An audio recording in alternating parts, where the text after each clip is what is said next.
and tonight's story will be read by Michael. We hope you enjoy it. Night-night. Night-night.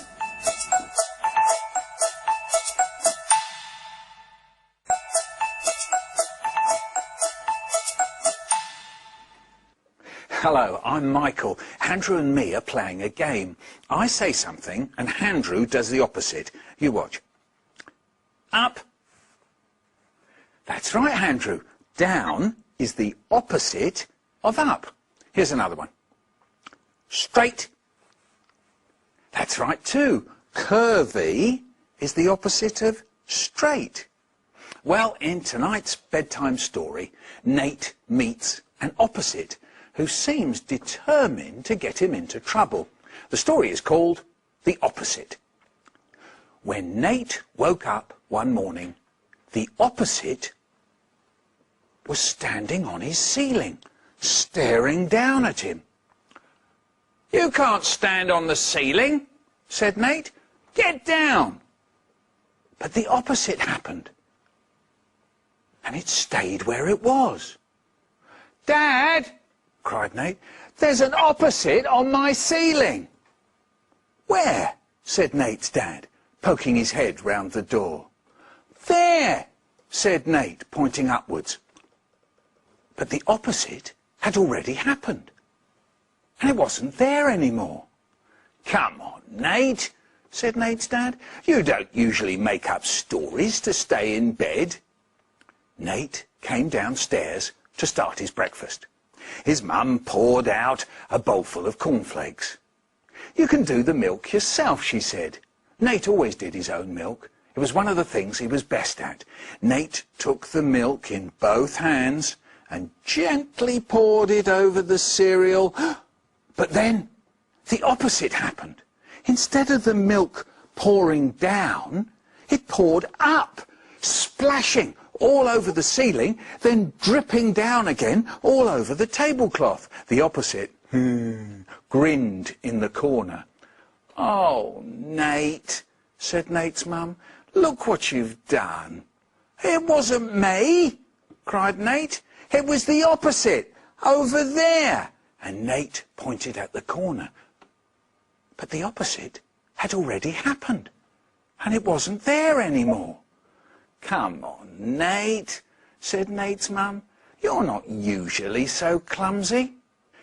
Nate walked into school and got ready for the first lesson. Nate's teacher asked the children to paint a picture of their favourite animal. Nate decided to paint an elephant. He took out his paint and paper and brush and made a start. But then the opposite happened.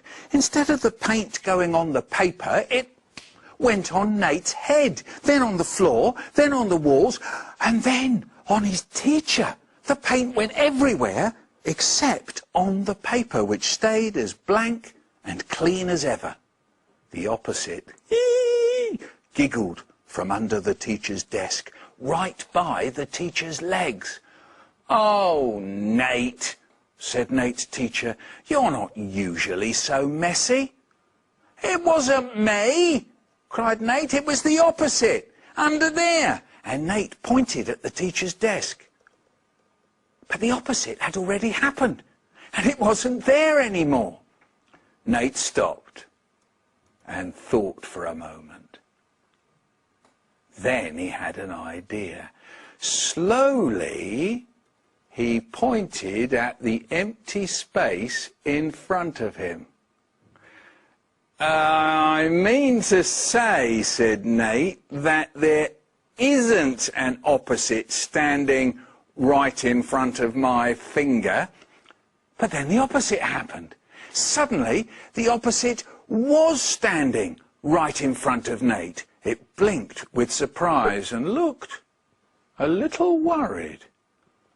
"I mean to say," said Nate, "that the work I've done today is messy and untidy." But then the opposite happened. The opposite bared its teeth. But it was too late. Nate's painting was now as tidy and perfect as you please. "And," said Nate, smiling, I mean to say that I have so enjoyed having the opposite with me today, and I do hope it will stay around forever and ever and ever. But then the opposite happened with a shriek, ah, and a hiss. Sss, the opposite disappeared in a puff of green and yellow smoke, and that was that. Very quickly, Nate's teacher and the rest of Nate's class persuaded themselves that they had never seen the opposite and none of it had ever happened. But Nate knew what had happened, and now you do too. And if you ever meet an opposite, you'll know how to deal with it. The next morning, when Nate woke up, the opposite was standing on the ceiling, staring down at him. "Oh, good," said Nate.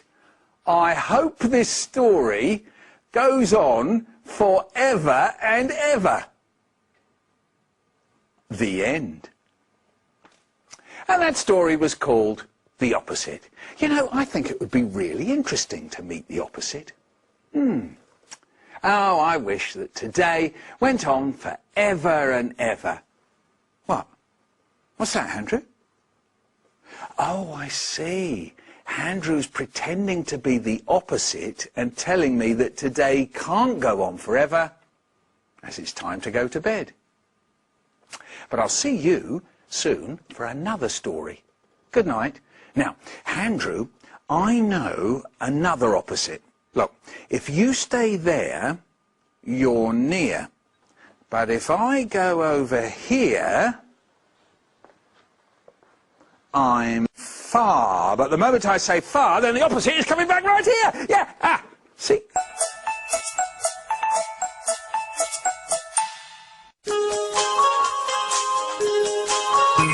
The time has come to say good night, to say sleep tight till the morning light. The time has come to say good night, it's the end of a lovely day.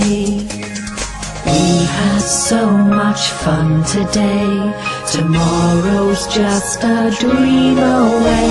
And now it's time to say good night at the end of a lovely day.